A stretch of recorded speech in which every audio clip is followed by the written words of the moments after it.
Marami na sa ating mga motorista ang sabik ng maramdaman ang panibagong oil price rollback sa mga produktong petrolyo simula bukas. Kung ano ang kanilang mga reaksyon, alamin natin sa report ni JM Thompson live. JM? Audrey, nakaantabay ang ating mga kababayang motorista para sa rollback na kanilang inaasahan sa presyo ng produktong petrolyo. Yan ay matapos si anunsyo ni Pangulong Ferdinand R. Marcos Jr. na bukas ay aabot sa 25 ang ibababa ng presyo ng diesel. Simula bukas, April 21, muling bababa ang presyo ng produktong petrolyo sa mga gasolinahan sa ating bansa. Ang diesel ay may 24.94 pesos na tapyas kada litro, habang ang gasolina ay 3.41 pesos naman kada litro. At ang kerosene, 2 piso ang bawas presyo. Mas malaki ang ibababa ngayong Martes kumpara noong nakaraang linggo.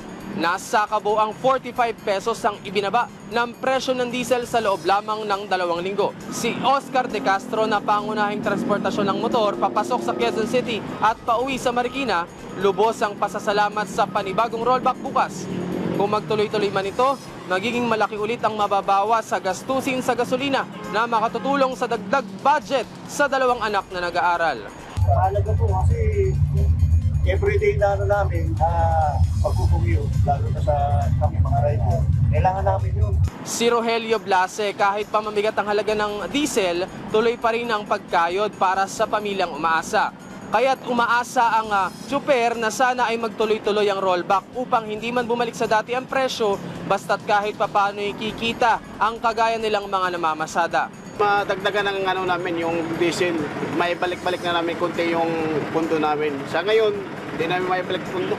Nakakuha na po ba kayo ng ayuda, 5,000? Oo, nakakuha na ako. Saan niyo po ginamit ito tayo?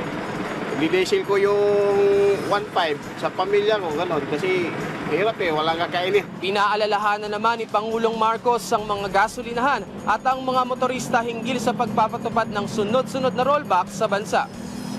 Ipatupad ninyo ang rollback ng buo, tama at walang pagkaantala.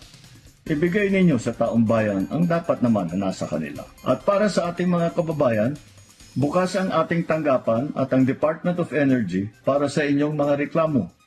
Kung may paglabag, ipaalam po ninyo sa amin. Kikilos kami kagad.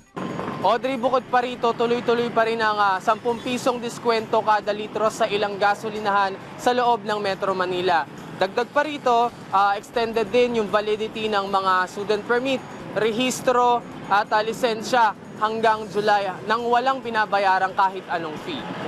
Audrey? Maraming salamat, JM Thompson.